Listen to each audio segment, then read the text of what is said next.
Vamos entonces a continuar con el tema de sustitución nucleófila. Habíamos visto, a modo de repaso, que la sustitución nucleófila era un mecanismo de reacción en el cual un grupo de átomos o un átomo era sustituido por otro a lo largo de la reacción. En general, los sustituyentes pueden ser, los reactantes pueden ser neutros, ambos neutros, o en general el nucleófilo puede ser aniónico, como sería el caso segundo, con sustrato neutro y nucleófilo aniónico, pero también el sustrato puede ser catiónico, tanto con un nucleófilo neutro como un nucleófilo aniónico. Los dos casos más importantes, la mayoría de los casos son sustratos neutros y nucleófilos tanto neutro como aniónico.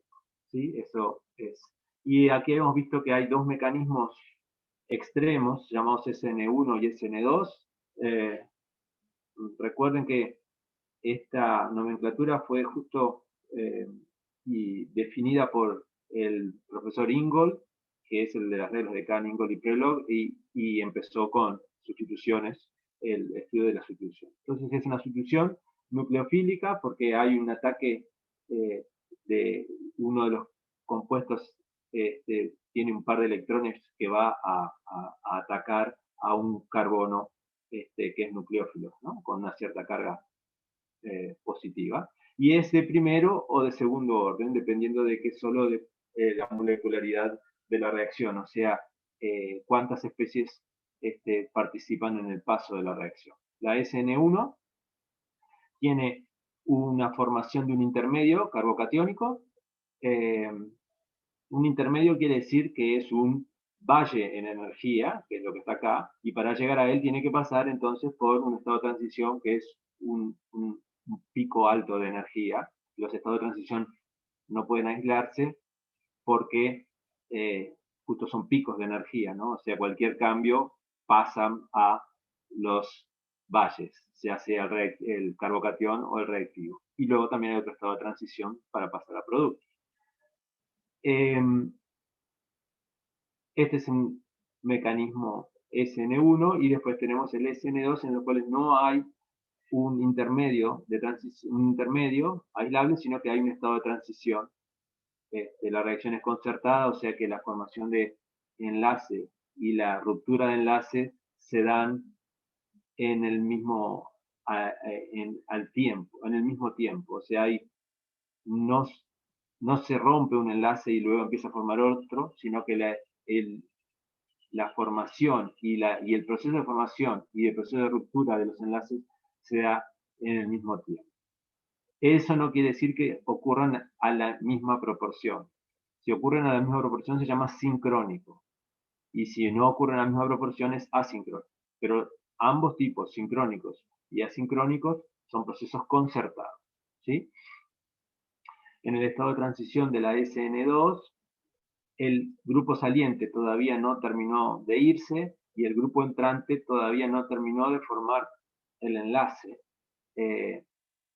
Por eso son concertados. Entonces el carbono es un carbono pentacoordinado, porque está unido a las tres valencias que no cambian y unido al saliente todavía y unido y empezado a unir al grupo entrante, al nucleófilo. Entonces es pentacoordinado. Por lo tanto es bastante sensible al estar pentacoordinado a el impedimento estérico.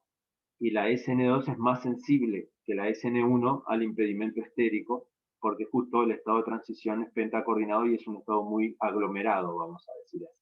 También depende del nucleófilo y del grupo saliente. Como dice acá, la dependencia del grupo saliente es menor en la SN2 que en la SN1, porque en la SN1, voy para atrás, el paso lento es la formación del carbocatión en el cual se ionizó el grupo saliente y se fue. Y luego entra el nucleófilo. Por lo tanto, es mucho menos sensible esta reacción a el nucleófilo. De hecho, se considera independiente del nucleófilo.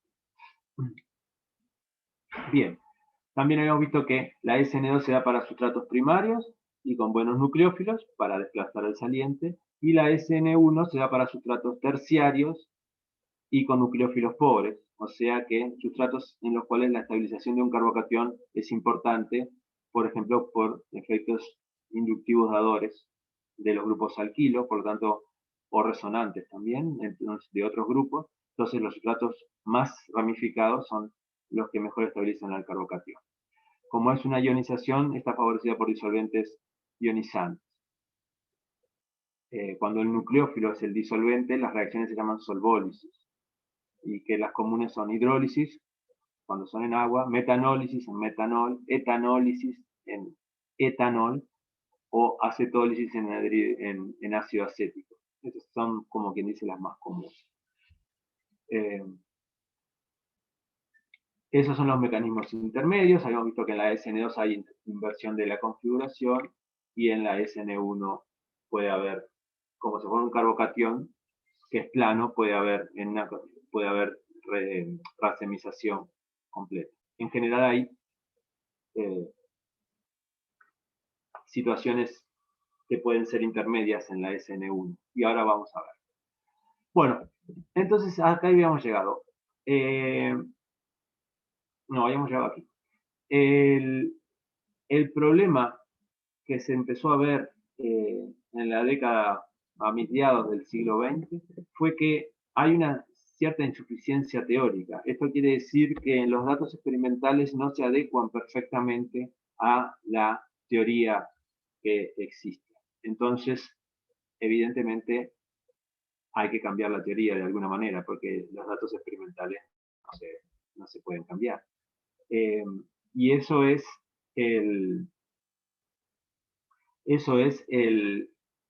lo que ocurrió. O sea,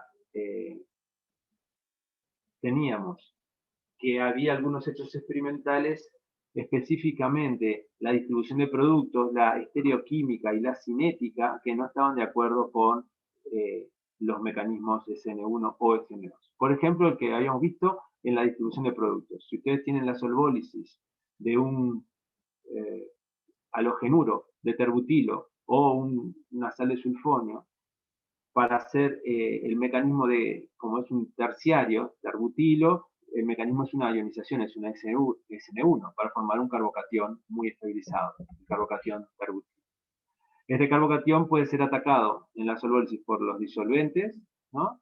Que acá tenemos hidrólisis, o sea, agua, etanólisis, o sea, etanol, y acetólisis, o sea, ácido acético, para formar el alcohol, el éter etílico o el acetato correspondientes, o también, como siempre ya conocemos de orgánicas 101, el carbocatión también puede evolucionar por pérdida de un protón para formar un alqueno, ¿no? Una eliminación. Entonces, las proporciones de productos de solvólisis con los distintos disolventes o de eliminación, formando el alqueno, no deberían variar con el disolvente o con el grupo saliente, porque una vez que se formó este compuesto, ya el grupo saliente se fue.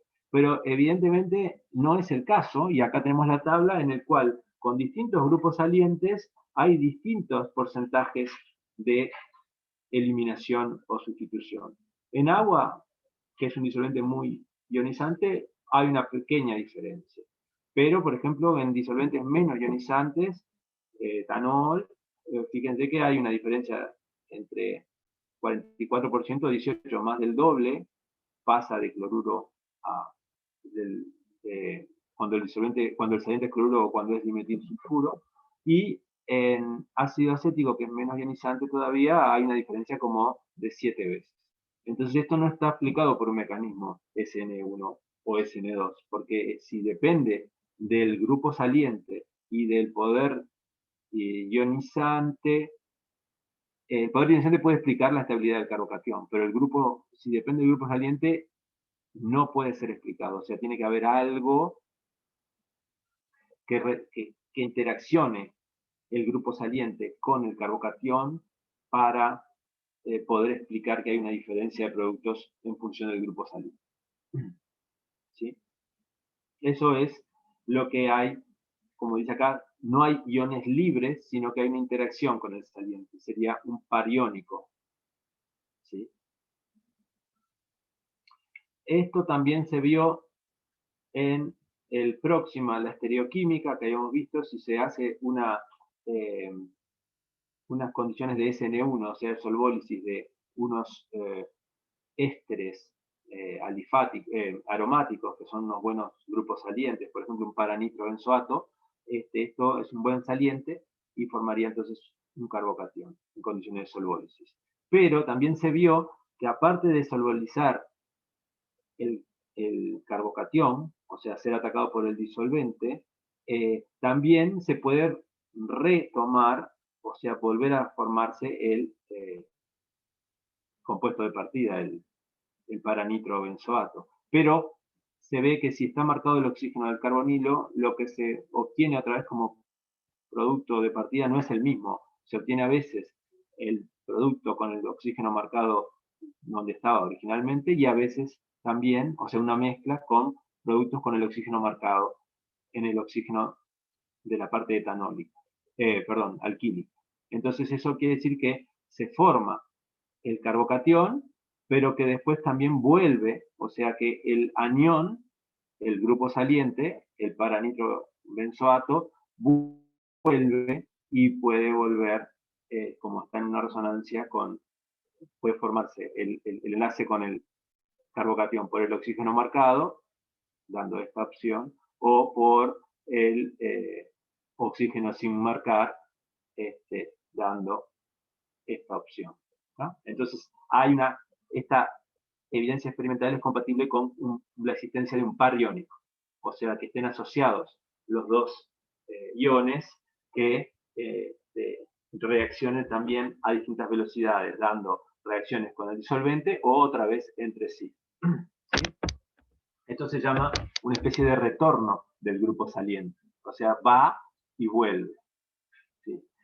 ¿Qué es lo que pueden, si tienen dudas, por favor, pregunten, ¿no? ¿Cómo sabemos que se ionizó? Porque si nosotros obtenemos este compuesto, salimos de este compuesto, que es todo el oxígeno marcado está en el carbonilo, y se hace la solvólisis dando distintos productos, pero el producto que no reaccionó, o sea, el benzoato, esto por ejemplo el paranitrobenzoato de alquilo que se obtiene, tiene el oxígeno en donde estaba originalmente, pero también en el marcado también en este otro oxígeno, la única manera de obtener este compuesto es rompiendo el enlace del R con el oxígeno. La única manera es rompiendo esto. Entonces hay una ionización con retorno del saliente. O sea, se va y vuelve. Entonces eso no está diseñado no está de acuerdo con el mecanismo SN1 como tal. O sea, hay una velocidad acá de formación de un par iónico que no está contemplada en la SN1 estándar. ¿No? También hay un efecto que se llama efecto salino especial. Esto es interesante. Normalmente, no por efecto salino especial, hay un efecto salino normal, que quiere decir que la velocidad de reacción, de ionización de un producto, o sea, de solvólisis, aumenta linealmente con el aumento de la concentración de sales que se agrega. Este efecto fue originariamente observado con buenos salientes, o sea, grupos tosilatos, que son un buen grupo saliente, en grupos alquilos secundarios, o sea, un buen saliente con un sustrato secundario, o sea, que puede dar una SN2 o una SN1, ¿no? O sea, los sustratos secundarios pueden ir para un lado o para el otro. ¿Por qué pasa esto? Bueno, porque al agregar sales al medio de reacción aumenta la constante dieléctrica, ¿no? se aumenta la constante dieléctrica del medio y entonces favorece un medio con alta constante dieléctrica, favorece la ionización. Entonces, favorece la formación del carbocatión, favorece la SN1, por lo tanto la adición de sales aumenta la velocidad de solvólisis. Y aquí tenemos que se agrega una sal, por ejemplo, perclorato de litio. Esta sal se usa bastante porque el perclorato es nada nucleófilo. O sea, no existe, no hay, o sea, si ustedes quieren tener un anión que no ataque a un carbocatión, un anión así no nucleófilo es el perclorato. ¿Va? O sea, no va. Si ustedes tienen cloruro, sí, es un nucleófilo bueno. Bromuro, yoduro también es un buen nucleófilo. Aún el sulfato puede ser un nucleófilo bueno, pero el perclorato definitivamente no lo es. Entonces ustedes generalmente agregan una sal no nucleófila, que solo el único efecto no va a ser competir con el nucleófilo del medio, sino solo aumentar la concentración salina y por lo tanto aumentar la constante dieléctrica del medio, favoreciendo las reacciones de ionización, o sea, las solvólisis. Entonces fíjense que la constante en estas reacciones de ionización, o sea, de solvólisis, se sale de una constante cuando no hay K sub 0, cuando la concentración de perclorato que se agrega es nada, o sea, no se agrega nada de perclorato y tiene esta velocidad. Y al aumentar la concentración de perclorato de litio, aumenta la velocidad de solvólisis. El perclorato de litio no tiene nada que ver en la reacción, solo en el aumento de la constante dieléctrica del medio. Entonces la constante observada es K sub 0 y es como una recta, ¿no? 1 más un coeficiente que es la pendiente de esta recta por la concentración de perclorato.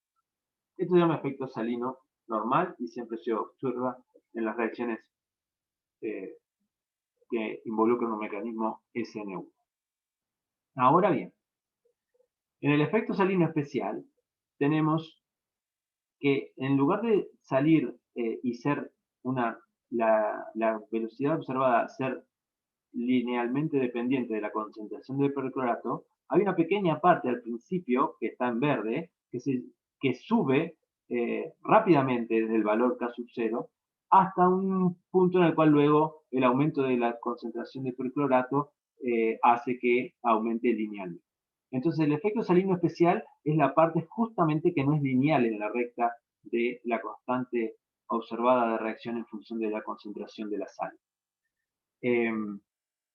Debo decir que perclorato de litio se usó porque es una buena sal no nucleófila, pero puede usarse cualquier otra sal, ¿no? O sea, perclorato de litio es una de las que se usa, pero puede usarse fosfato de sodio, lo que ustedes quieran, de potasio, fosfatos también son sales no nucleófilas. Entonces, en el efecto salino especial, al agregar el perclorato, al principio hay un brusco incremento inicial, lo que está acá en verde, y luego sigue un aumento lineal, que es el efecto normal. Entonces, esto no está de acuerdo con la teoría, porque la teoría dice que el aumento lineal, el aumento de la constante eléctrica favorece la ionización y debería tener este efecto. Entonces, hay algunos casos en los cuales se observa, y ahora vamos a ver en cuáles, un efecto especial. Y esto no puede ser explicado por la teoría de SN1 común.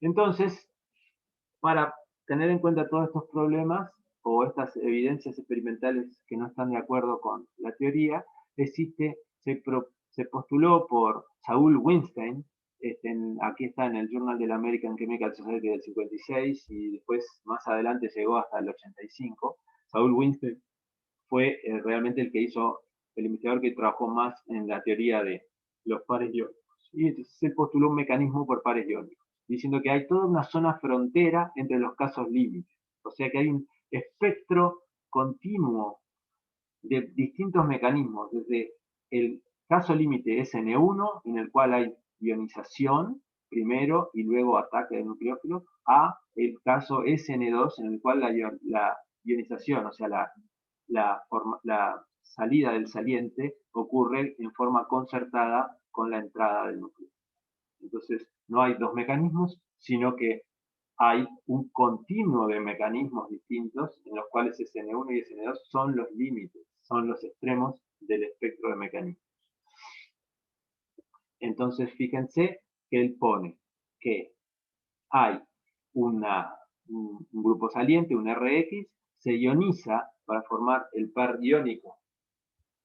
Pero este par iónico no está separado, se llama par iónico de contacto. Son el R+ y el X- están en contacto directo, formando, como dice ahí, una especie química. No son dos iones separados, sino que se rompió solamente el enlace entre el saliente y el grupo R, pero están juntos todavía. Están en un equilibrio de ionización. Y luego de ese equilibrio, hay otro equilibrio en el cual está el par iónico separado por el disolvente.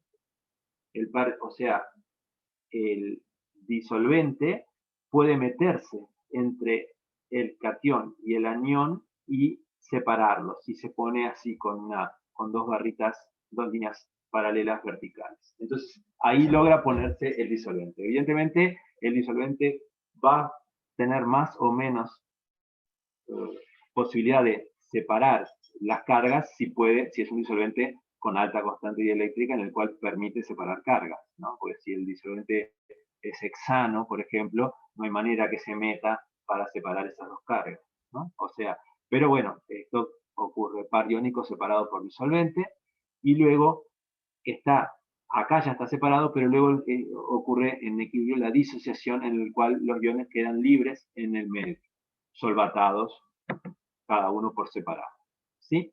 Entonces, fíjense que en el lo que dice Weinstein es que para hacer la ionización, o sea, de Rx a R más X menos, que esto sería el carbocatión de nuestro mecanismo SN1, hay dos pasos de equilibración. Primero está el par iónico de contacto, como dice acá, donde están en contacto directo los aniones y los cationes y son una especie química, ¿tá?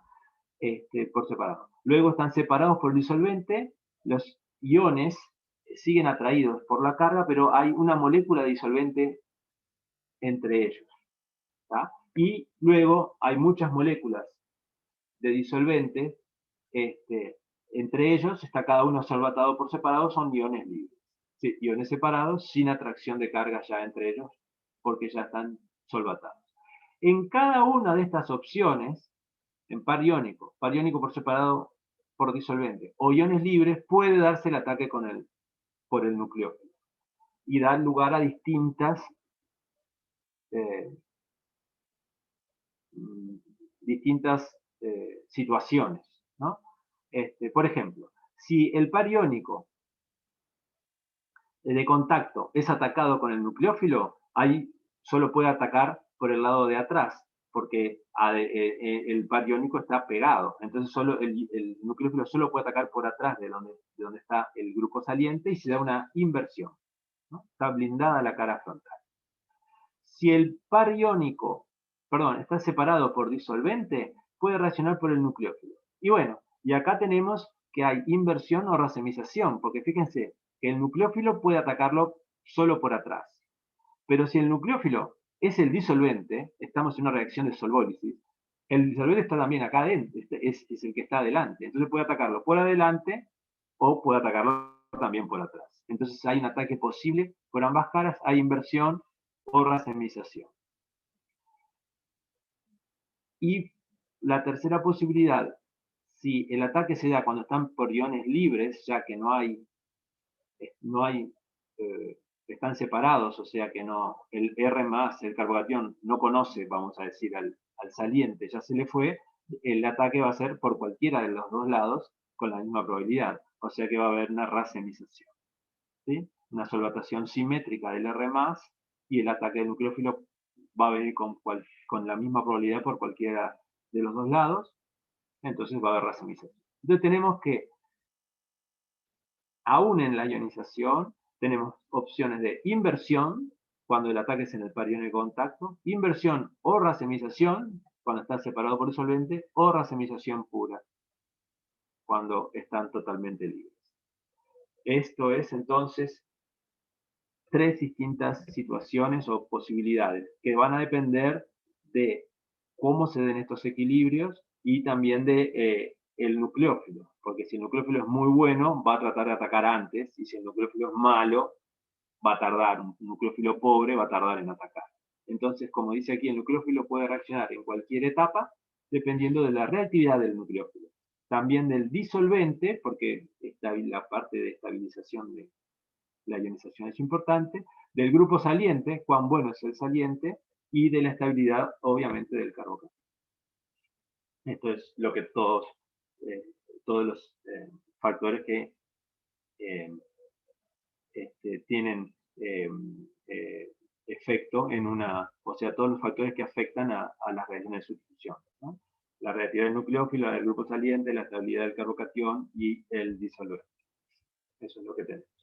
Entonces, este es un mecanismo de pares iónicos, en los cuales la ionización, que es para pasar de Rx a R+, más X menos, solvatados, pasa por dos pasos intermedios. Primero es una formación de un par iónico de contacto, que aún son solo una especie química, pero sin el enlace entre ellos, y luego una formación ya de un par iónico separado por el disolvente. Y luego hay solo una molécula disolvente entre ellos. Y luego hay muchas moléculas, o sea que ya que están totalmente separadas. ¿Sí? Entonces, vamos a ver ahora la racionalización de los hechos que habíamos visto que no estaban de acuerdo con la teoría de SN1 o SN2, sino que la racionalización en función de la teoría de pares. Entonces, la prueba de la asistencia se da justo con lo que habíamos visto del marcado isotópico con oxígeno 18 en un éster. Acá el éster que se usa es un éster sulfónico, pero puede ser también un éster, como habíamos visto, un éster de ácido carboxílico. Entonces acá tenemos un benceno sulfonato de isopropilo. ¿Sí? Metilo, CH, metilo. A ver, tosilato. Si fuera un parametil benceno sería tosilato. Esto es un benceno sulfonato de isopropilo.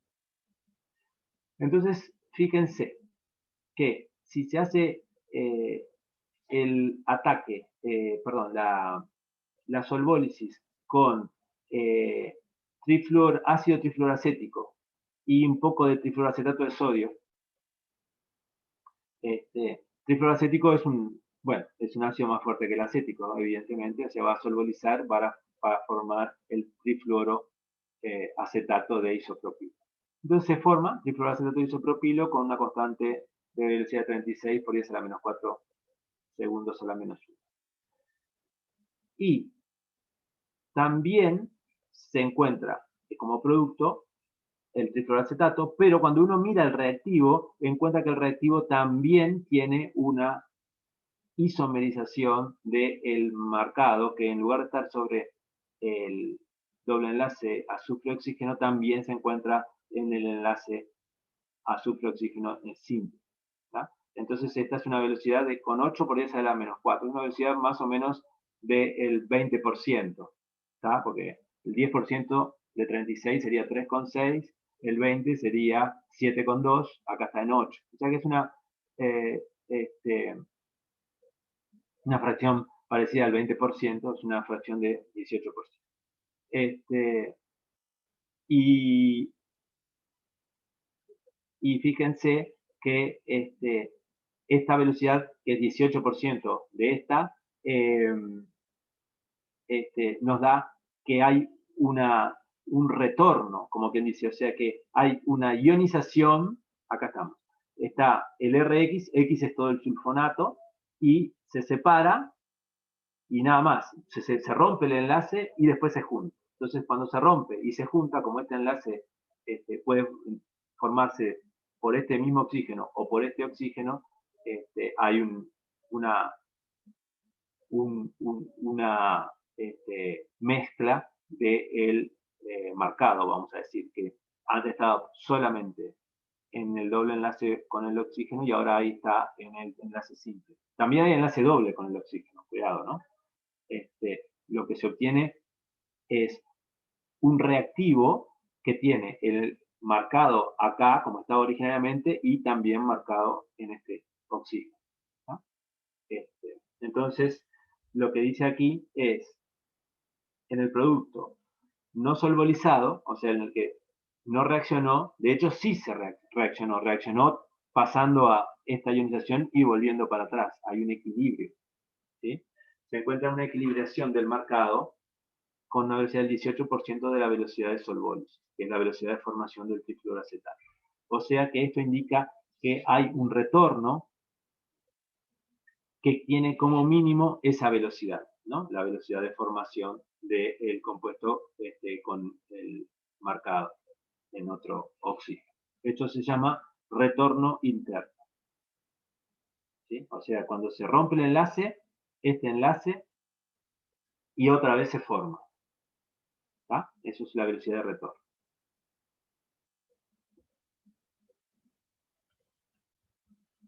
Ahora vamos a estudiar el efecto salino especial, que era este que estamos viendo aquí. El efecto salino era el brusco incremento de la velocidad de solvólisis cuando se empieza a agregar un poquito de sal no nucleófila. Y después, si el aumento lineal es el efecto normal. Entonces dice, tenemos este compuesto, que es un parabromosulfonato. Se llama brosilato, como está escrito acá. Parabromo bencenosulfonato brosilato. Es una versión como, si acá fuera un metilo sería para-metil benceno sulfonato o tosilato. En general se usan metilo, bromo, nitro. Todos estos sulfonatos tienen un nombre. El parabromo se llama brosilato. El parametil se llama tosilato. Y el paranitro se llama nosilato. O sea, nosilato con nitro. Pero este parabromo es el brosilato, entonces es un muy buen saliente. Es mejor que el tosilato porque el bromo saca un poco de electrones, entonces es mejor, es más ácido, entonces es mejor saliente que el tosilato, pero es más difícil de conseguir, por eso no se usa tanto. Y entonces tenemos un sustrato que es secundario, fíjense que tiene un metilo y también tiene un grupo fenilo, o sea, bueno, alquil fenilo. ¿tá? Es el brosilato de 3, porque está 1, 2, 3, para metoxifenil 2 butilo, ¿no? Porque es 1, 2, 3, 4. O sea, la cadena es un butilo, tiene un 2 brosilato y en 3 tiene un parametoxifenil. Está en treo, si ustedes recuerdan, yo sé que sí, el treo y eritro son descriptores estereoquímicos. El treo es como, se puede pensar como treo trans, y entonces tenemos que la cadena está toda para un lado, está toda para hacia adelante, y tenemos el sulfonato y el para metoxifenilo en trans, como si fueran en trans, ¿no? O sea, estamos en enlace 5, pero acá esta disposición estereoquímica es la trans. La otra sería la eritro. Esto es todo por analogía con carbohidratos eritrosa y treosa. ¿Sí? Bien, este es el treo. Entonces, si tenemos la acetólisis, ¿qué quiere decir? Solvólisis en ácido acético. Mecanismo tipo SN1, porque el nucleófilo va a ser ácido acético, pero está en concentración constante, porque es el disolvente. Entonces, la velocidad de reacción va a depender solamente de este señor, de la concentración de este señor, porque la concentración del ácido acético permanece constante. Es una velocidad de pseudo primer orden. Entonces, siempre es solvólisis. Entonces, esta velocidad de formación de productos, o sea, de formación del acetato, se acelera no linealmente con el agregado de perclorato de litio. Claro, esta es la velocidad que se ve. No linealmente, al principio crece bruscamente y luego se hace litio. Este se llama efecto salino especial. Pero la velocidad de racemización, porque cuando esto se rompe, este enlace, acá va a formarse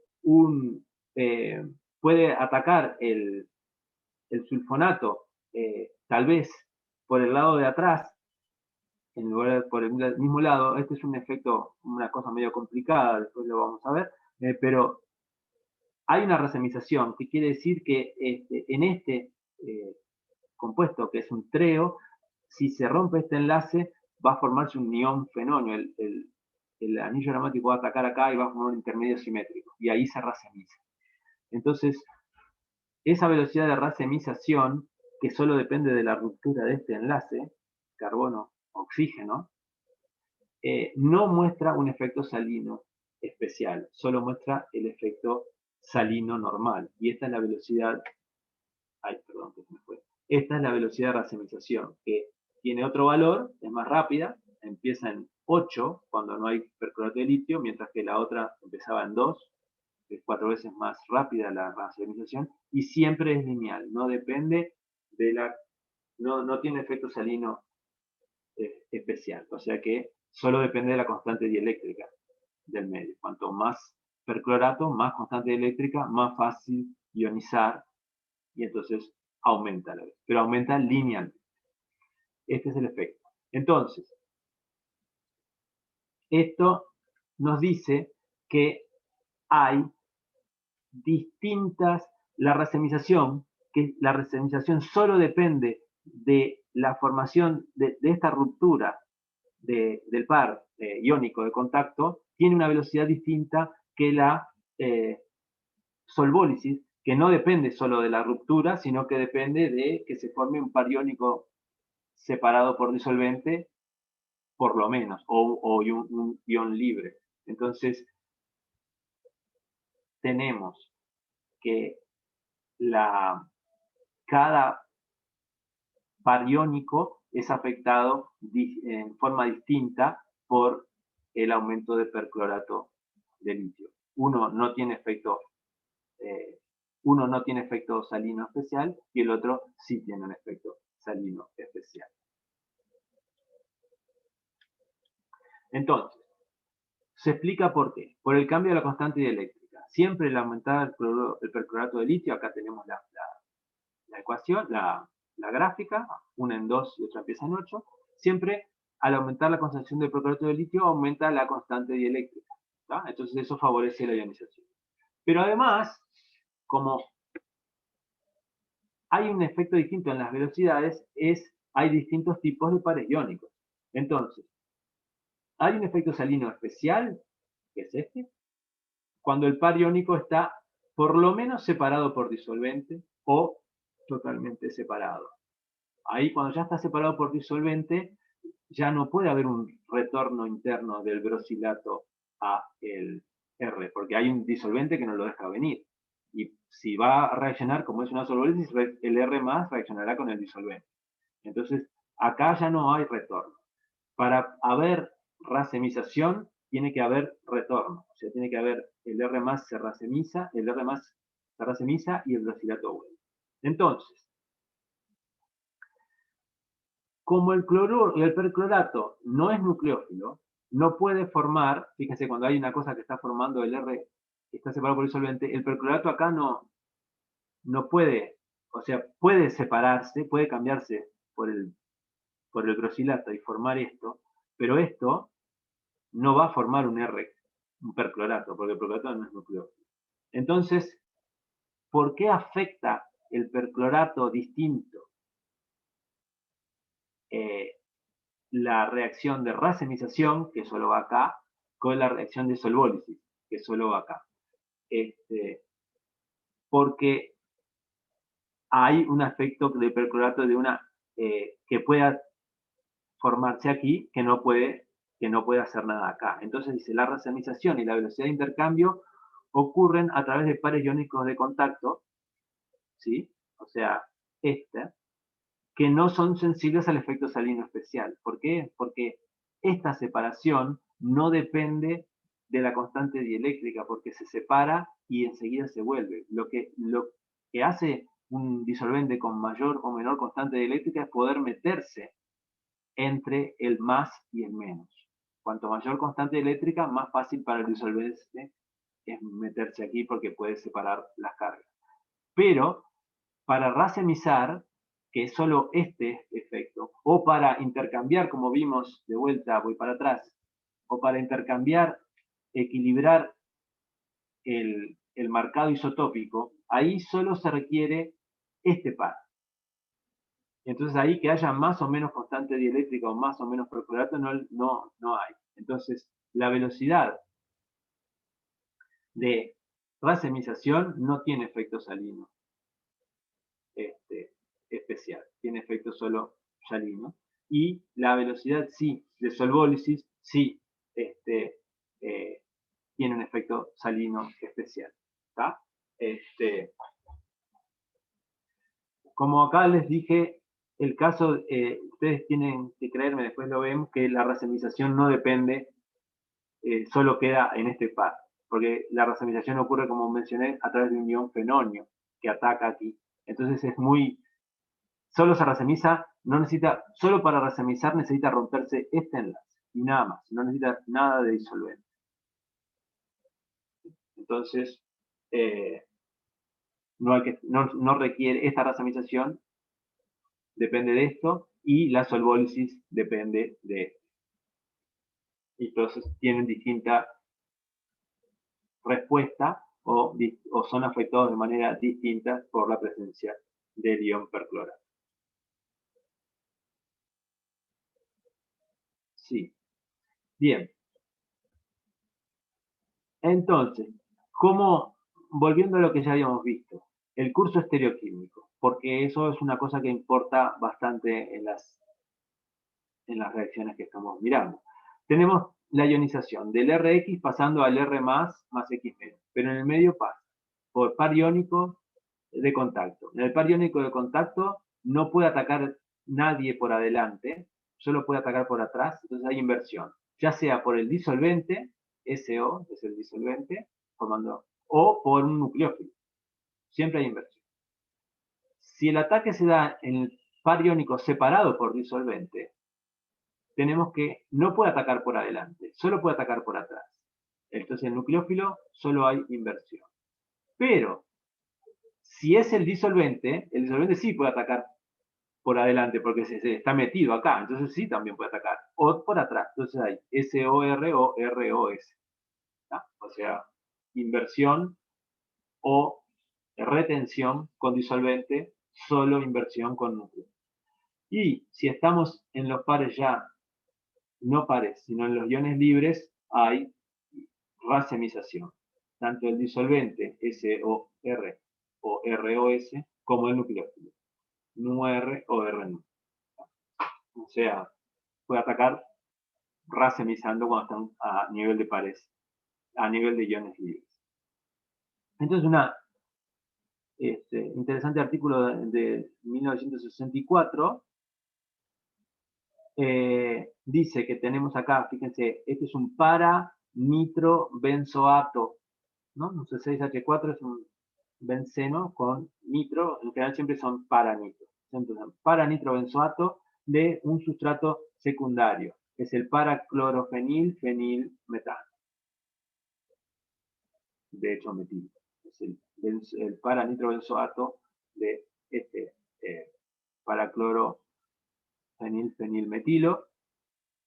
Y fíjense, es un sustrato secundario muy estabilizado, porque puede tener dos anillos, es doblemente bencílico, y como son distintos estos anillos aromáticos, tiene 4 sustituyentes distintos, por lo tanto es ópticamente activo. Entonces tenemos un sustrato ópticamente activo y también marcado con oxígeno, 18. Entonces tenemos la velocidad de equilibración, o sea, donde equilibración del marcado del oxígeno 18, que pasa de estar en el carbonilo a estar en el oxígeno alquílico, es lo que se llama velocidad de equilibración. Esta velocidad solo depende del par iónico de contacto. O sea, solo pasa cuando se rompe este enlace y entonces hay una resonancia y puede formar, de vuelta el enlace se puede formar con este oxígeno o con este oxígeno. ¿Sí? Son una pequeña ruptura. O sea, pequeña no, una ruptura pero que no se separan, no hay nadie entre medio, o sea, se ioniza y se vuelven a juntar. Esa es la constante de equilibración del marcado. Y también las reacciones en acetona-agua, ¿no? Y también hay una racemización, ¿sí? Porque al ionizarse se forma un carbocatión plano y entonces el para-nitrobenzoato puede atacarlo de vuelta y puede atacar por un lado o por el otro y entonces se forma un racémico. ¿Tá? Entonces, fíjense que la constante de racemización está relacionada a la disociación del par iónico, porque para racemizarse tiene que separarse el para-nitro y formar un carbocatión plano y luego atacarlo por un lado o por el otro, ¿no? O sea, se separa y después ataca por aquí o por aquí. O sea, por los lados. Entonces, la relación de constantes de equilibración, que solo está relacionada al par iónico de contacto, sobre la constante de racemización, que está relacionada a los pares iónicos separados por disolvente o totalmente o ya totalmente libres, es 2,3, o sea que es más rápida la equilibración, ¿tá? Porque la equilibración siempre es rápida porque es lo que ocurre primero, ¿no? Después puede pasar es el primer paso. La equilibración solo depende de este. Para pasar a estos, tiene que pasar primero por acá, entonces todas las otras son un poco más lentas, ¿no? Entonces 2,3 es o sea, 2 veces más rápida la equilibración que la racemización, o sea, en el cual se formó un carbocatión. Pero, fíjense que le agrega ácida de sodio a este medio. Entonces la ácida de sodio lo que hace es tener un disolvente, se hace de vuelta la reacción agregando ácida de sodio. La ácida de sodio pone un nuevo nucleófilo, que es el nucleófilo ácida. La ácida es muy buen nucleófilo, sobre todo comparado con acetona o agua, que son los únicos nucleófilos del medio. Entonces la ácida va a formar alguna otra cosa. Entonces fíjense que la constante de equilibración es independiente, queda inalterada, o sea, no varía con que le agreguen un nuevo nucleófilo o no, porque la constante de equilibración solo depende de este par y van para adelante y para atrás. Y el nucleófilo, no bien se separa, vuelve, no depende, no varía con el núcleo. Pero la racemización, que es cuando se separan y luego el, de hecho se separan hasta por acá, se separan y luego el para-nitrobenzoato puede atacar por aquí o por aquí, esa pasa a 0. O sea que no se racemiza esto. Nunca se vuelve a juntar el para-nitrobenzoato con el R+ cuando está a esta altura. ¿Por qué? Porque la SIDA, que es un buen nucleófilo, no bien se separan, ya atacó y hizo la sustitución. Entonces, esto nos dice que la SIDA trabaja en o pero no en el primer mecanismo. La primera ionización no depende de que haya más o menos núcleos. ¿Sí? Esto está aprobado en el 64.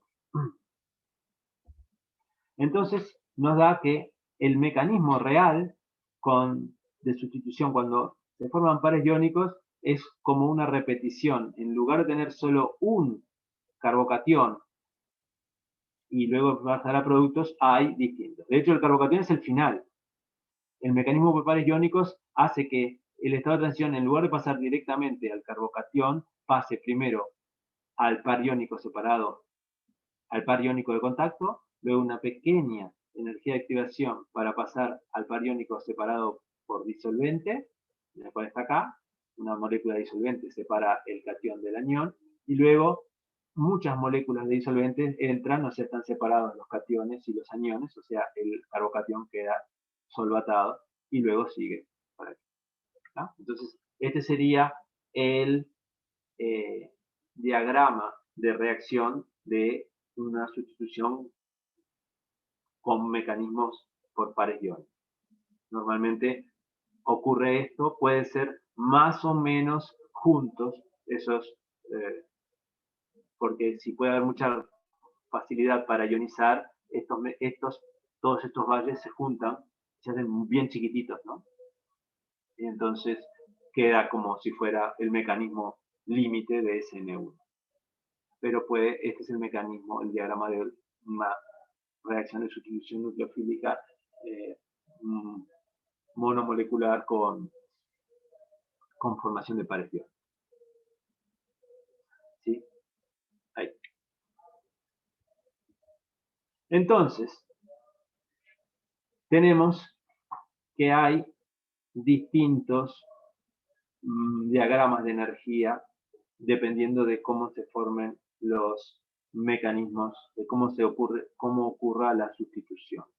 Y eso es estudiado por William Jenks, otros más adelante hizo un diseño, hizo esta propuesta de que de acuerdo a la estabilidad y duración de este carbocatión, nosotros podemos tener una SN1 pura o una SN2, dependiendo de esto. Fíjense que este mecanismo, el límite SN1, de hecho,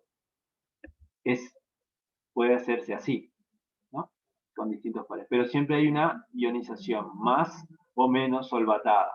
¿Tá? Pero esto sería el primer mecanismo SN1, en el cual tenemos un estado de transición en el cual el saliente se está yendo y formación de un intermedio carbocatiónico, y luego que puede estar más o menos solvatado por pares iónicos, pero es un R+, y luego se empieza a formar el ataque con el nucleófilo, el delta menos, y hay otro estado de transición para producir. Este es el límite. Pero si este señor, el carbocatión, esto es lo que es importante en los diagramas, el carbocatión se hace menos estable, o sea, no es muy estable, dura cada vez menos, vamos a decir. Entonces, si se hace menos estable, ¿qué pasa? Su energía sube. Entonces, al subir su energía, fíjense que esto es como si fuera una sábana, ¿no? Si ustedes van subiendo la parte de abajo, esto no sube, esto se queda igual, o sea, se va como haciendo cada vez menos profundo el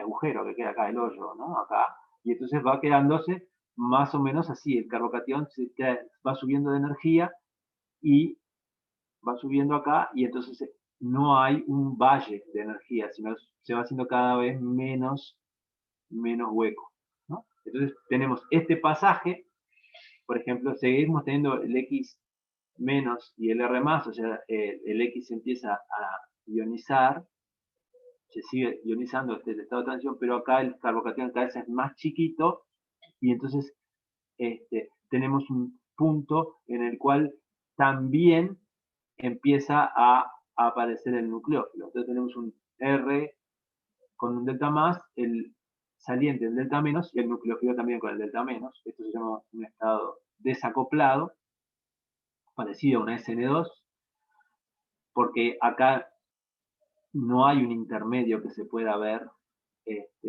casi no tiene fuerza el intermedio. O sea, hay un pequeño intermedio si es un valle, ¿no? Pero casi no hay.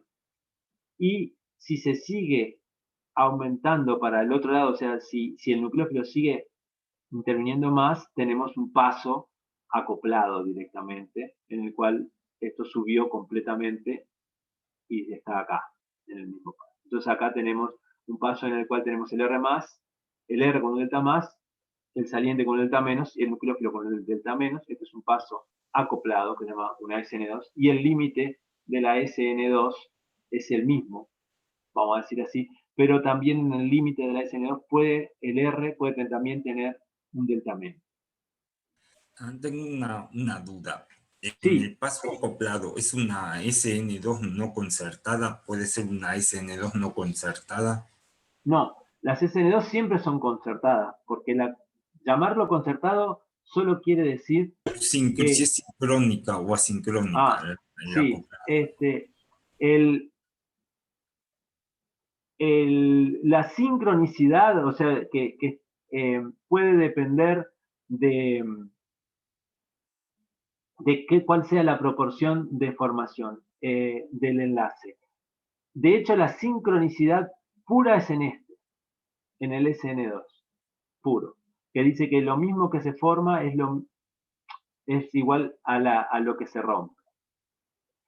Acá en este hay mayor porcentaje de ruptura que de formación. ¿Sí? Por eso este sería ligeramente asincrónico y este es sincrónico. Fíjense que tenemos un R y un X y un nucleófilo. El X va a ser X menos al final y el nucleófilo es un nucleófilo menos. Entonces al principio en la R, en la SN1, el R empieza a tener un delta más porque el X se lleva la carga del par de electrones. Entonces hay un delta menos y un delta más. Y en el otro, cuando pasa de atacar el nucleófilo del R+, el R+, mantiene un poco de la carga, va disminuyendo, y el nucleófilo también mantiene la carga, un delta menos. Todo bien. Pero entonces siempre el R acá estaba como R+. Empieza a disminuir el R+, en esto, y aquí sigue teniendo el R+, y aquí ya pasó a tener un R-. O sea, cada vez la carga que ve el R se hace más chica, hasta que en el límite de la SN2, que es sincrónica la ruptura con la formación de enlace, puede tener un delta menos. También puede tener un delta más, porque es lo que dice acá. En el estado de transición de las bimoleculares, que serían esta y esta, la carga sobre el carbono puede ser positiva o puede ser negativa. ¿Tá? En el límite sería negativa, pero es casi, estos dos son indistinguibles en el mecanismo, vamos a decir. Entonces hay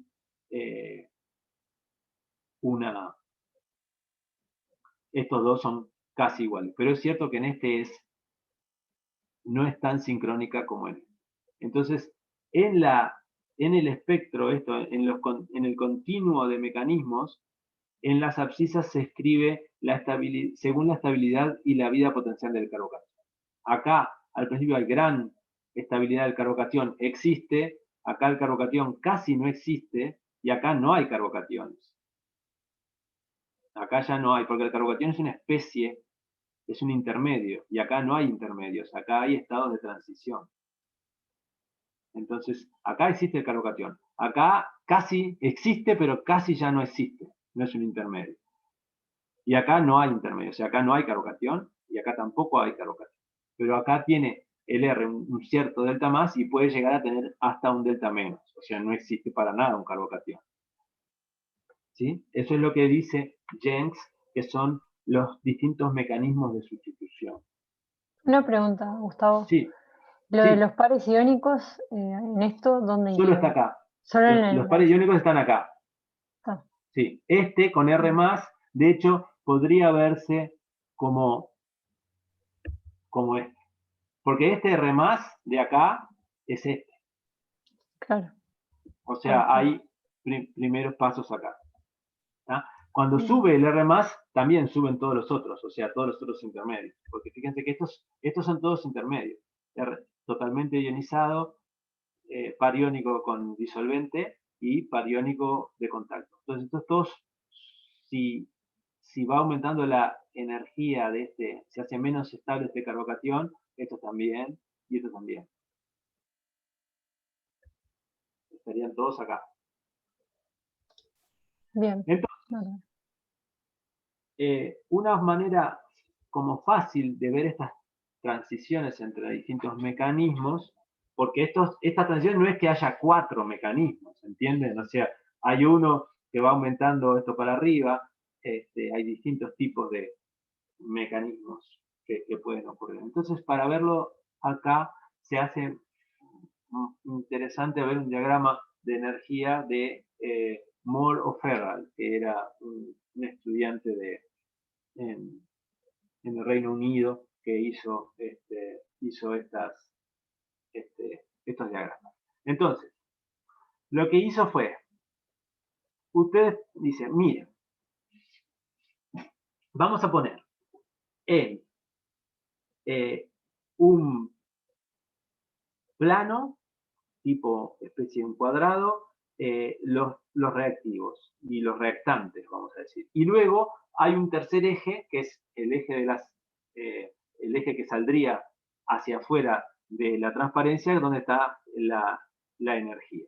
¿Tá? Entonces, nosotros, o sea, esto es el piso del diagrama, y el diagrama se pone tridimensional hacia arriba hacia afuera del plano, ¿tá? Donde lo que se ve es la energía.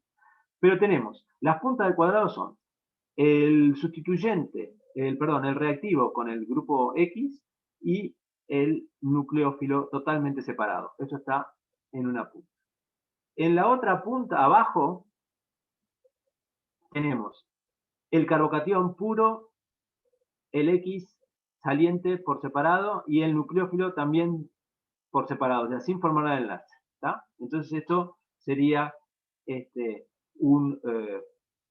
si esta era la R, que era la de reactivo, esta sería el estado como de transición. Y eso es, entonces, en este eje, que sería el I, nosotros lo que graficamos es la distancia carbono-grupo saliente. Acá es la distancia mínima y se va ionizando hasta ionizarse completamente. ¿Tá? El nucleófilo siempre está separado. ¿Tá? Entonces, ese.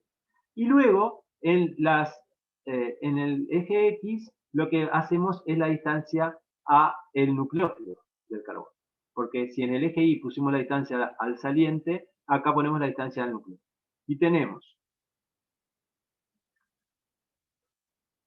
acá está totalmente separado, y al aumentar el eje Y, la distancia al nucleófilo se hace más chica hasta formar el enlace. Entonces es mejor verlo al revés. ¿Qué es lo que mira el eje X? Es cuando está formando el enlace del carbono con el nucleófilo, formando el producto, y el X totalmente, el X menos ya separado, y luego la distancia se va aumentando del nucleófilo hasta tenerlo separado.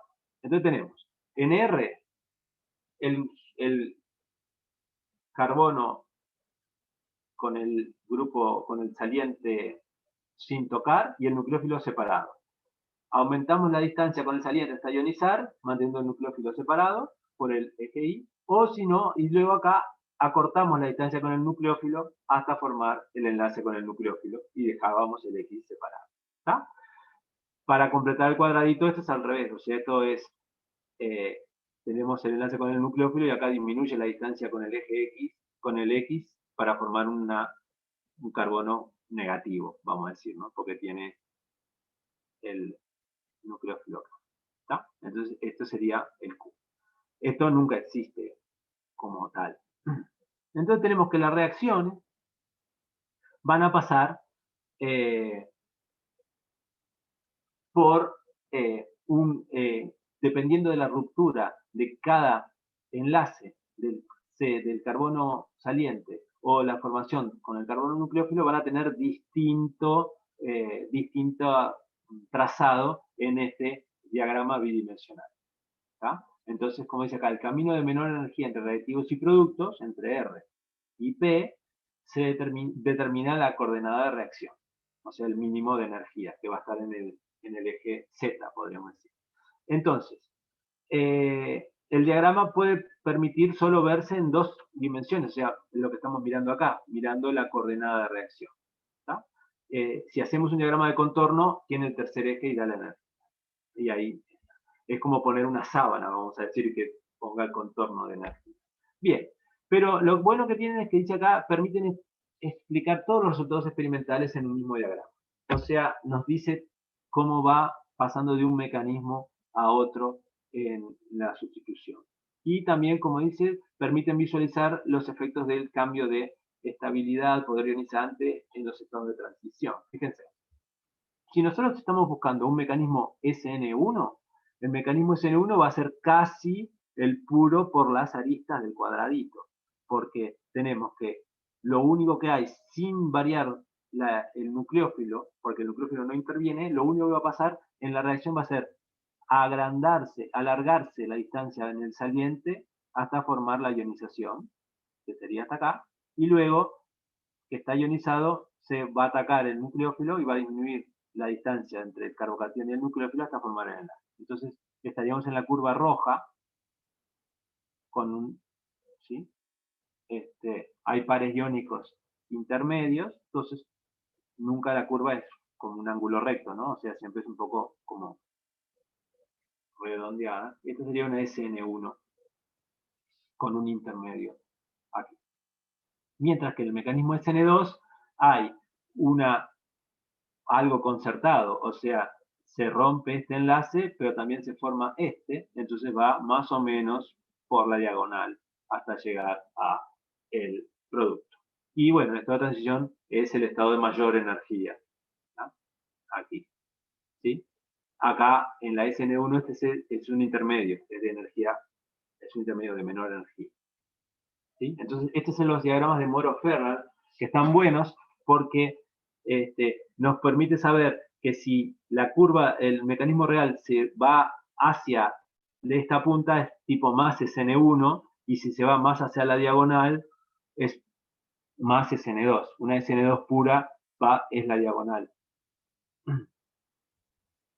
¿Sí? Entonces eso es el diagrama. Vamos a ver. Bueno, perdón.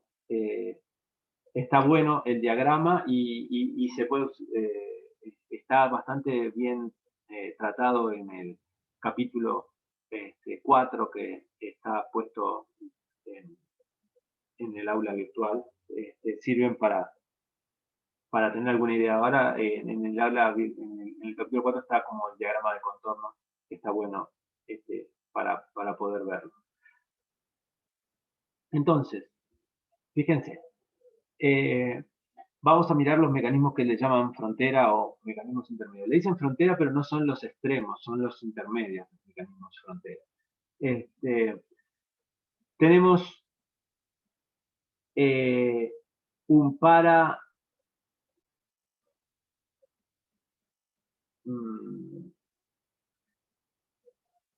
me mató con no sé. Este es el para nitrobenzoato, ¿sí? Marcado con el oxígeno en el carbonilo, secundario pero bencílico. ¿Sí? Y un grupo para metoxicenilo que podría estabilizar muy bien el carbocatión.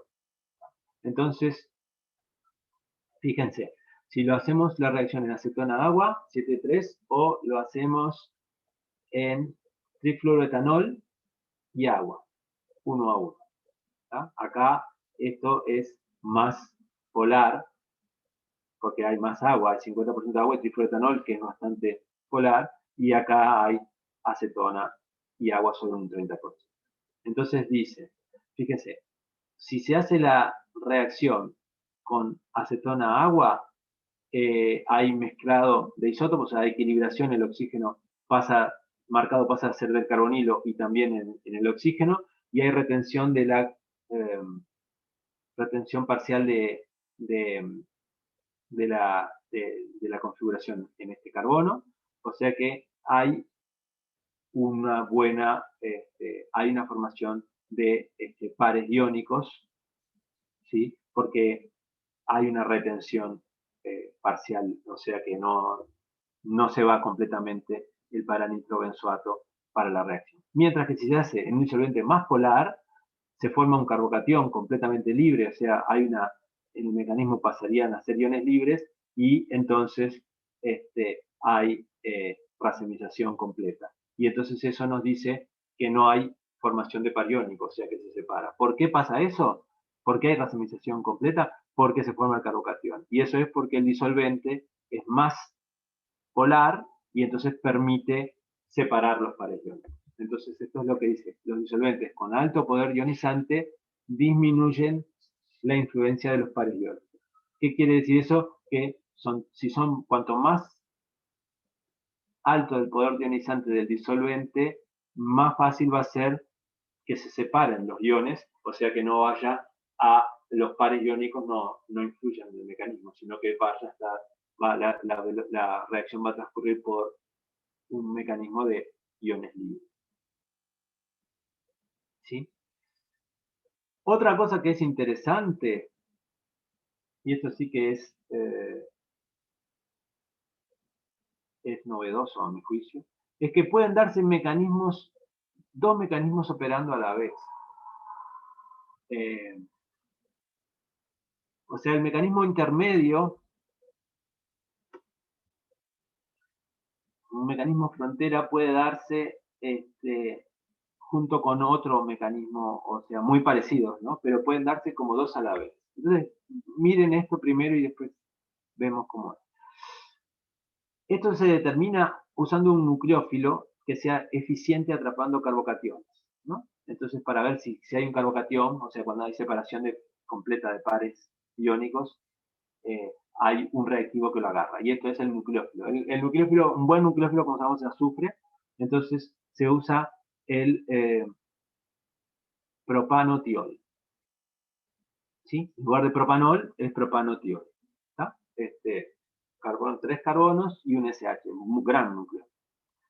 Entonces, fíjense, la reacción es un sustrato bencílico secundario, un cloruro, o sea, no es un buen saliente, para clorofenil,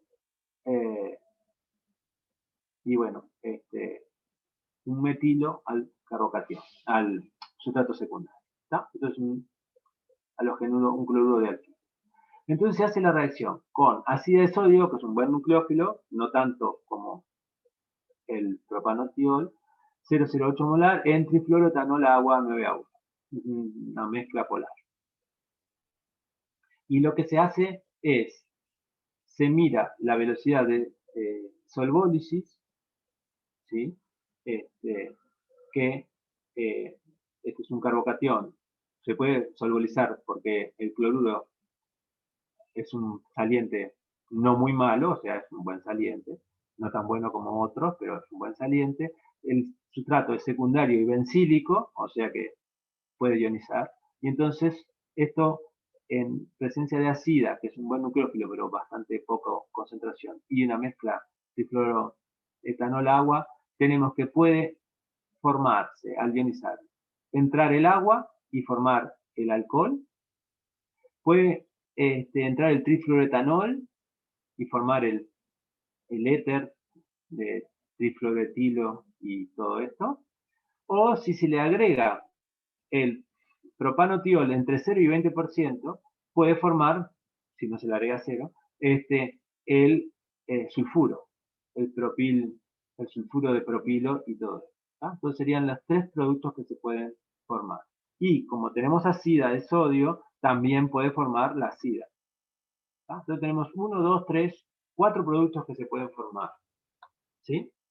Si se agrega el propiltiol. Si no, serían 3. El alcohol, el éter y la ácida.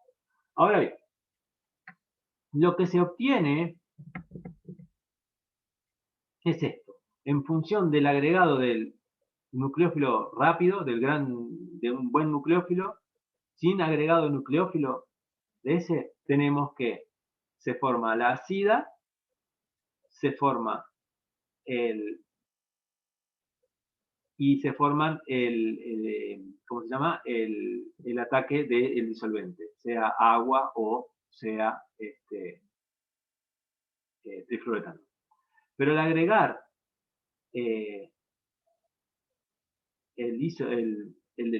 propil, el propanotiol, vemos que aumenta la formación, obvio, del sulfuro, porque antes no había nada, porque no había, disminuye la formación del alcohol y del éter, disminuye, y la velocidad de la ácida no disminuye tanto. Fíjense que acá disminuye rápidamente y acá la ácida anda bastante bien. Entonces, ¿qué pasa? Las opciones son, nosotros para la ácida tenemos acá un ataque tipo SN2 para formar la ácida, ¿sí? Pero la ácida también puede atacar a el carbocatión. Entonces, si existe, si no hay Si no hay ataque SN2, si solo transcurre por los ataques a los carbocationes, el agregado del tiol aquí va a tener el mismo efecto sobre todos los productos. Pero si hay dos mecanismos, uno que es por aquí y otro que es por aquí, el efecto del agregado del tiol es diferente. Y realmente esto es una cosa que se observa. El efecto sobre acida es distinto que sobre los otros compuestos. Entonces, en este caso, lo que nos está indicando es que en esta reacción, la reacción del sustrato, que es justo secundario, bencílico, y con un saliente más o menos, o sea que sería intermedio entre SN1 y SN2, para cuando uno dice cómo va a reaccionar, justo ocurre así. Ocurre por mecanismos SN2 y por mecanismos SN1. ¿Quién es L y quién es L'? L. L y L'.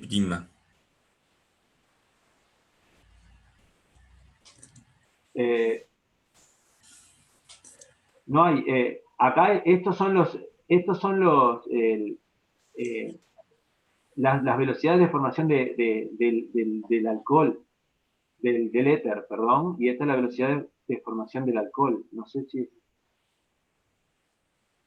la pregunta. La pregunta era si, ¿quién es Sí. L del LCL y L' del L'OH?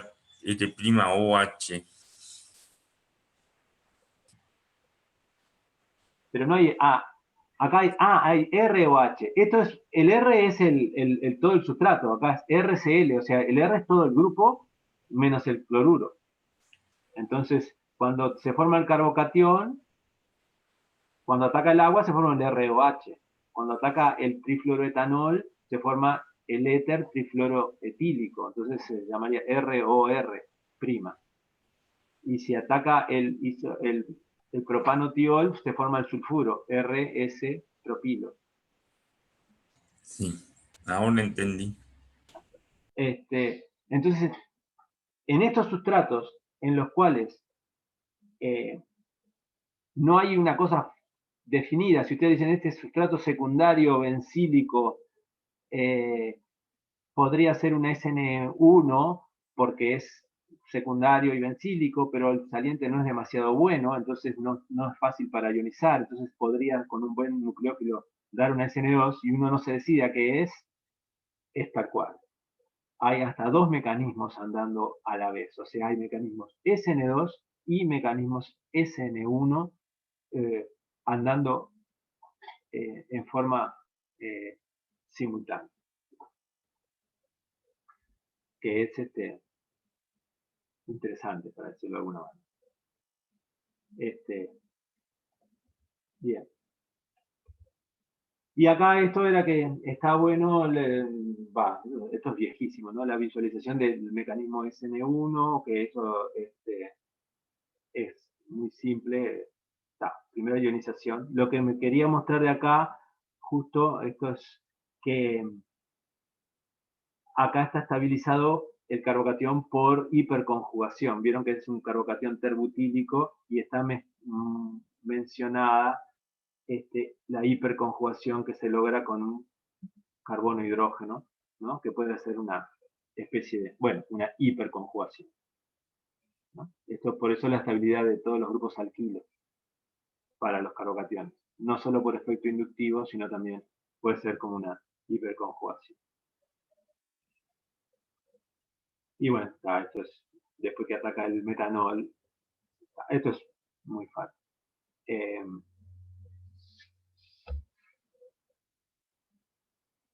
Pero el mecanismo SN2, tenemos que hay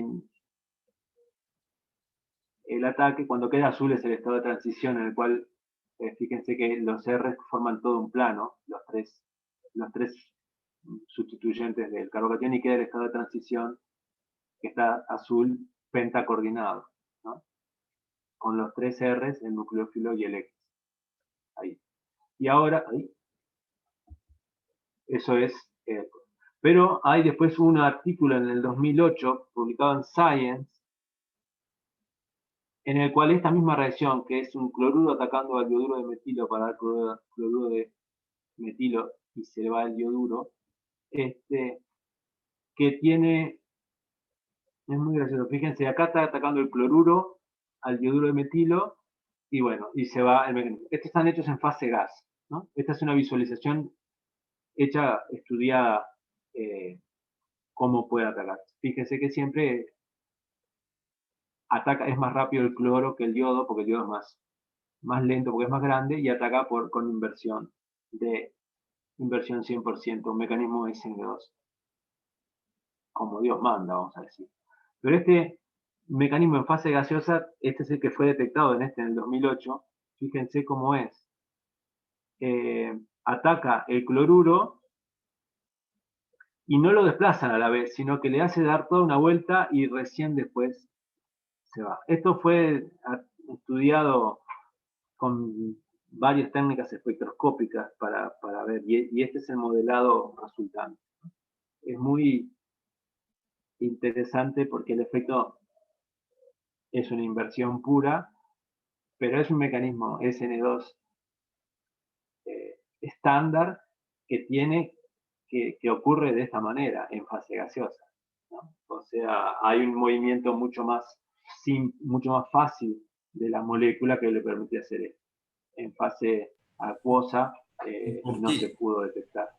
¿Y por qué ¿Sí? ocurre de esa manera? ¿Es porque polariza el cloruro, polariza el yodo para debilitar el enlace? No, lo que pasa que ellos, ¿por qué ocurre? Realmente no lo sé. Ellos en el artículo encontraron que por la disposición de las moléculas cuando se van,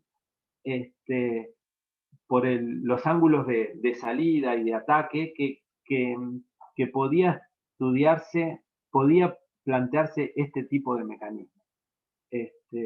Y bueno, eso es lo que vieron. En fase gas,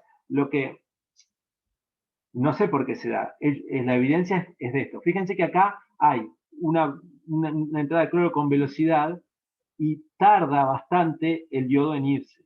Entonces, esa diferencia temporal con el otro mecanismo, fíjense que en el otro mecanismo el cloro entra con la misma velocidad, pero el yodo ya sale. Entonces ellos estudiaron con distintas espectroscopías la distribución de los yodos y de los cloruros, porque están en fase gas. Entonces vieron que no era compatible con un ataque así tan directo y salida, sino que la distribución angular de los cloruros y los ioduros era distinta.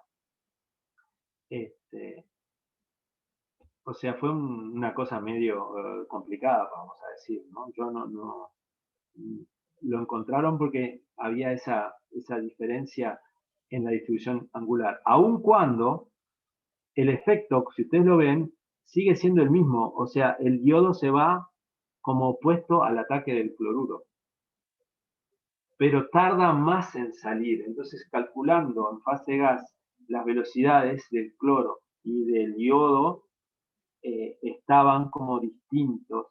Entonces, llegaron a este mecanismo. Esto solo ocurre en fase gas. Pero también me pareció que está bueno, pueden leerlo, en el sentido que un mecanismo tan simple como el ataque de cloruro al yoduro de metilo para formar cloruro de metilo y yoduro en fase gas, tiene este mecanismo. Es interesante. Bien, entonces, vamos a seguir con la parte de estereoquímica de las reacciones, que esto es más de lo que esto es bastante interesante para nosotros. Ya lo tenemos estudiado siempre, porque es lo típico de las SN1 y SN2, pero bueno, para tener todos los casos calculados. Fíjense, las SN2 producen 100% de inversión. Cuando se da por SN2, la reacción, aun cuando sea en condiciones de solvólisis, va a haber inversión. O sea, en condiciones de solvólisis las reacciones son de pseudo primer orden, siempre, porque el nucleófilo es el disolvente y su concentración no varía, porque está en mucha concentración, su concentración queda constante. Entonces, si ustedes hacen la velocidad, van a encontrar el primer orden en el reactivo y no de primer orden en el disolvente, porque la concentración no varía. Entonces es una pseudo primer orden. ¿Por qué? Porque es una SN2, pero que no varía con la concentración del nucleófilo porque permanece constante. ¿Sí? Entonces, las solvólisis siempre son SN1', pero puede darse, aún con solvólisis, un sustrato primario.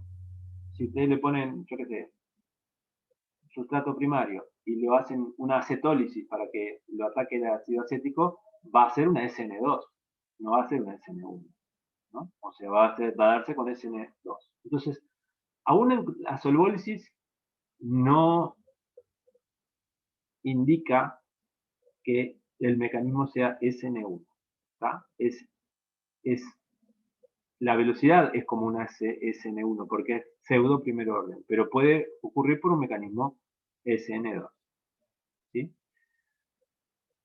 Entonces, las SN2 siempre producen 100% de inversión. Las SN1 son más variables. ¿Por qué? Porque dependen de la presencia de pares iónicos y de la reactividad. Acuérdense que si tenemos pares iónicos totalmente separados, SN1 extrema, típica, ahí hay racemización. Pero puede haber un par iónico separado por disolvente o pares iónicos de contacto y ahí no hay inversión. Ahí hay inversión y alguna cantidad de retención, dependiendo de qué altura de par iónico tengamos.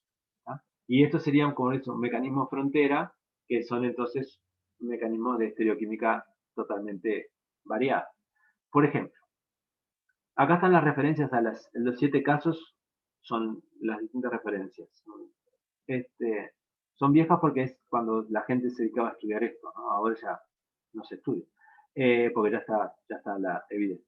Acá tenemos OBS, este es el brosilato, el parabromo benceno sulfonato y de butilo. Fíjense que tiene N-propil y un carbono, o sea que serían 4 carbonos. Sustrato primario y para saber si hay inversión o no se le pone actividad óptica, o sea que en lugar de tener un CH2 tiene un hidrógeno y un deuterio para tener 4 sustituyentes distintos. ¿Está? Pero es primario. Entonces esto es el brosilato de butilo. En ácido fórmico a 99 grados. El producto va a ser, ataca al fórmico y desplaza al brosilato, entonces forma el formiato, este es el formiato de butilo.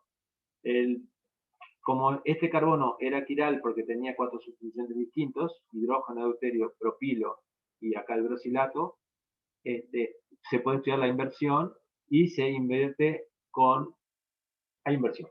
Dentro del red experimental, inversión pura, ¿no? O sea, el acetato, aún condiciones de formólisis, es SN2 pura en esto. Muy bien. Otro, acá es un bencilo. Fíjense que es tosquilato de bencilo. Pero también el carbono, que es primario, se hace quiral porque se le cambia un hidrógeno por un deuterio. Entonces se hace una acetólisis a 25 grados, se forma el acetato de bencilo y también tiene una inversión, pero 82%, o sea que no es totalmente una SN2. Hay algo de SN1, ¿no? Porque si no sería 100% de inversión. ¿Y eso es por qué? Porque el sustrato, a pesar de ser primario, es bencílico, entonces puede acomodar una SN, un carbocatión primario. que es bencílico. Pero predomina la SN2. Fíjense aquí, acá tenemos un tosilato también, buen saliente, y un sustrato que es 1, 2, 5, son 7, 8. Tosilato de 2 octilos. ¿Sí? La reacción es con acetato de tetraetilamonio en acetona y calor. O sea, acetona medio polar, pero no mucho, atacaría el acetato desplazando al tosilato y formando el acetato de 2 butila, de 2 octilos. El 100% de inversión, o sea que es un mecanismo SN2. ¿Tá? Medio no demasiado polar, como dije, un nucleófilo adecuado en ese medio, no está solvatado, o sea que puede atacar al sustrato secundario o el saliente. 100% de inversión.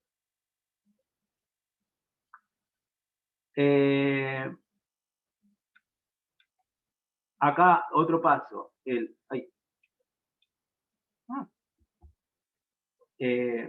brosilato de 2 octilos. El cambio entre 3 y 4 es solo porque es un mejor saliente, pero también hay un medio mucho más polar, dioxano-agua. Y entonces hay el agua sería la que ataca para sacar el brosilato, formaría el 2-octanol, pero no hay 100% de inversión, sino que, fíjense, hay 77, o sea que en un medio más polar favorece la formación de carbocatión secundario, aun cuando, digo, favorece, por lo menos estabiliza un carbocatión con un buen saliente y hay porcentaje de SN1.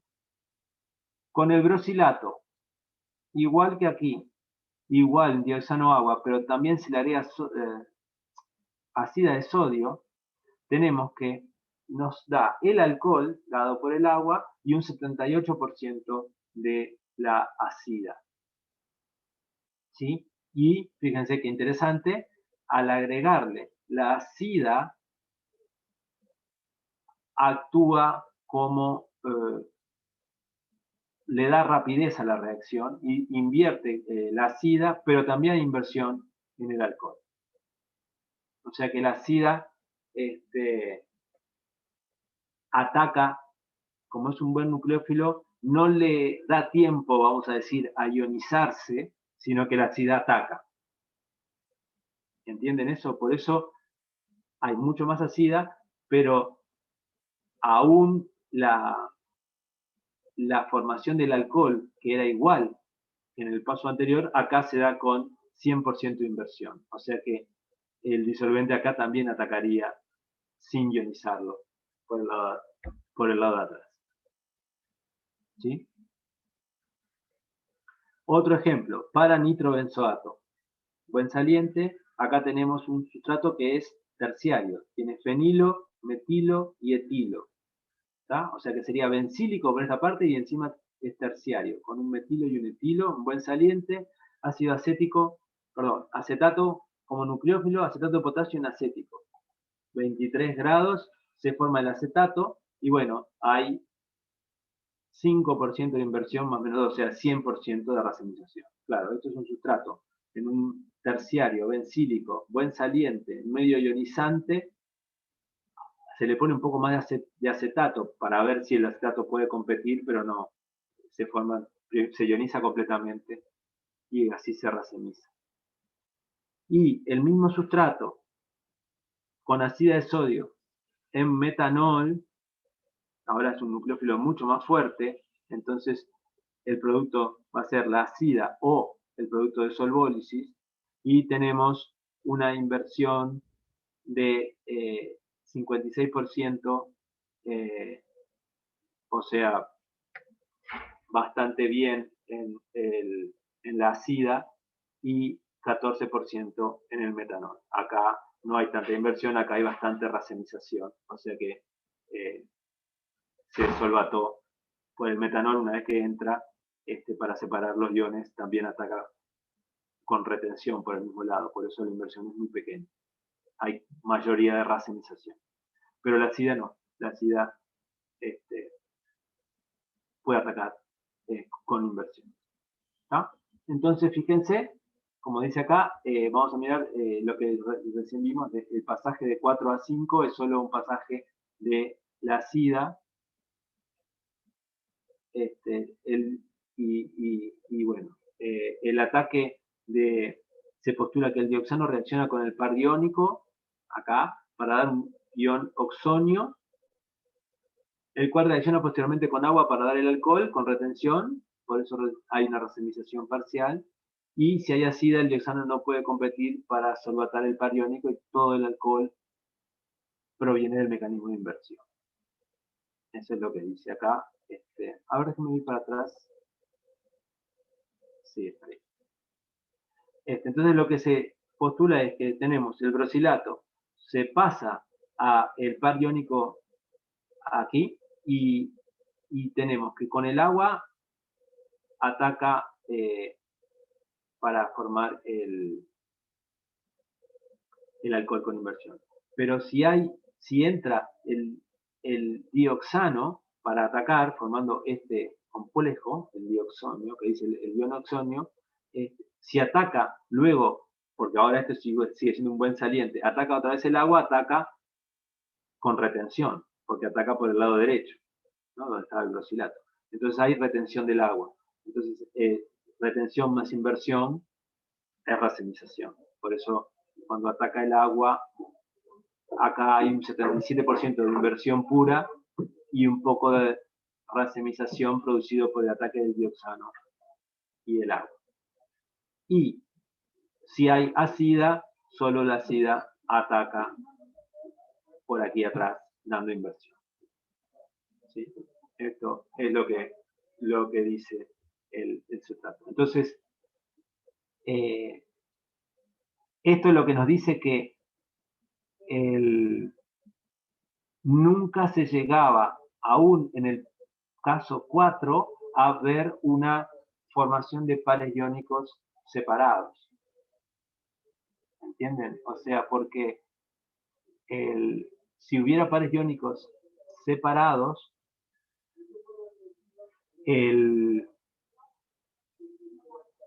la SIDA podría atacar por el mismo lado, con retención. Entonces siempre el mecanismo es una SN2. Nunca hay pares iónicos que permiten un ataque por un lado o por el otro. Y eso, ¿cómo explicábamos entonces que acá no hubiera inversión 100%?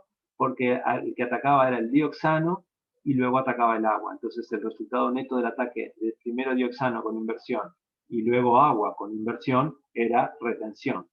Entonces ese ataque de retención de agua sumado al ataque directo del agua con inversión da racemización. Entonces tenemos 77% de inversión por este mecanismo y 23% de racemización por la suma de estos dos mecanismos. ¿Sí? Eso está interesante. En el otro, en el 6 y 7, que era el paranitro, muy buen saliente, un sustrato terciario y bencílico con acetato para dar inversión, para dar todo racemización, acá tenemos lo que decía, que al aumentar el carbocatión terciario, ser más estable y estabilizado por bencilo o por los alquilos, tenemos una racemización. En sustratos bencílicos terciarios, como es el caso, la racemización completa es difícil de encontrar. Pero en medio de nucleofila moderada, por ejemplo, casi racemizamos completamente. Pero si hay algún nucleófilo importante, como mencionamos, como la SIDA, hay bastante inversión. ¿tá? Tenemos 56% de inversión, quiere decir que es lo que predomina. Entonces, es lo que dice acá, puede atribuirse un ataque nucleófilo sobre el par iónico antes de la solvatación simétrica. ¿sí? O sea que la SIDA ataca antes de que haya la solvatación simétrica del carbocatión terciario y bencílico.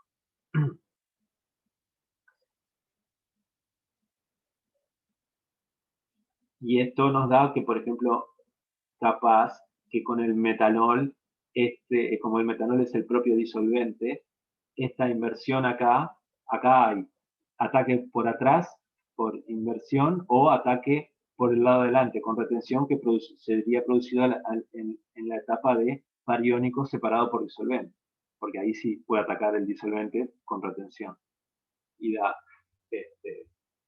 una racemización grande. Fíjense que acá la racemización es 100 menos 14, ¿no? 86%. Entonces eso tenemos la parte del curso estereoquímico de la reacción. La SN2 siempre invierte y la SN1 va a dar distintas opciones dependiendo de qué altura de pares iónicos tenemos. Cuanto más nucleófilos sean los reactivos, más va a tender a invertir y no va a dejar solvatar simétricamente al carbocationato. Bien, casos particulares de estas reacciones que tendríamos que ver, y ya termino, sería la halogenación de alcoholes con cloruro de tionilo. Esto es una cosa que se usa bastante para cambiar un alcohol por un halogenuro. En general se puede hacer con cloruro de tionilo. Y fíjense, la reacción se hace. Cloruro de tionilo es el SOCl2, ¿no? Lo que se forma es sustitución de cloro del oxígeno del OH por cloro y el cloruro de tionilo se descompone en SO2 y cloruro de hidrógeno. El mecanismo es, primero, un ataque de nucleófilo del alcohol al azufre que tiene tetravalente para formar el cloro sulfito. Este es un cloro sulfito, es un buen saliente, y entonces se rompe directamente el enlace carbono-oxígeno para formar una especie catiónica y una especie aniónica. Este es el par iónico de contacto. O sea, esto siempre hay una disociación para formar este par iónico de contacto, y lo que pasa es que este anión, el cloro sulfito, es inestable y él se descompone solamente él, o sea, el oxígeno cargado negativamente puede formar un gas, el CO2 gas, y quedar la carga en el cloruro. Entonces esto se descompone y forma este par iónico, que también es un par iónico de contacto, porque acá se descompuso sin necesidad de haber participación del disolvente, y bueno, y el cloruro, ahora que está aquí, puede reaccionar y formar el enlace con el carbono del mismo lado. Por eso, entonces tenemos retención en la formación del cloruro de alquilo a partir de un alcohol mediante la reacción con cloruro de tionilo. Como dice aquí, la disociación es lenta, ¿sí? Y aumenta con la polaridad del disolvente, porque claro, al ser más polar se puede favorecer la estabilización de cargas. Y también estabiliza el carbocationato. Ahora, si tenemos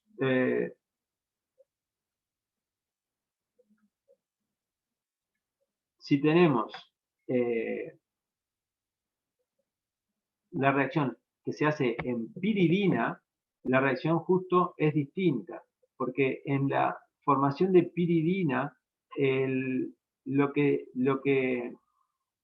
se forma es, una vez que se creó el clorosulfito, para formar el clorosulfito se perdió un cloruro, ¿no? Porque fíjense que el cloruro de tionilo tiene dos cloros, acá en el clorosulfito queda uno, el otro cloro se va con el H para formar HCl. Pero en piridina no se forma cloruro de hidrógeno, porque piridina es muy polar, entonces se forma el cloruro de piridonio, ¿sí? No se forma HCl, sino que el HCl ya es captado por la piridina para formar un piridonio y un cloruro. Y entonces el cloruro está en el medio y puede atacar antes, como habíamos dicho que la disociación es un paso lento, antes de que se rompa este enlace, lo ataca el cloruro. Y este, a su vez, sí, es un buen saliente porque se va como SO2 más cloruro. Pero se da la reacción de inversión. Entonces, la reacción de cloruro de tionilo, si se hace con cloruro de tionilo puro o en éter, por ejemplo, hay inversión, hay retención. Y si se hace en presencia de piridina, hay inversión. Es un interesante ejemplo de dos cursos estereoquímicos distintos en función de la presencia o no del fluoruro, que acá en un medio de piridina está como libre, y acá en un medio cloretionilo o con éteres, que es un medio poco polar, está como fluoruro de hidrógeno, y se va. ¿Ah? Bien. Ese es un caso particular con retención con cloretionilo. Y después tenemos distintos tipos de asistencias de los grupos vecinos, que esto lo vamos a dejar para la próxima. En la próxima vamos a ver distintos cursos estereoquímicos de la reacción cuando hay distintos grupos o grupos en la molécula que pueden asistir a la salida del grupo saliente dando distintos cursos estereoquímicos. El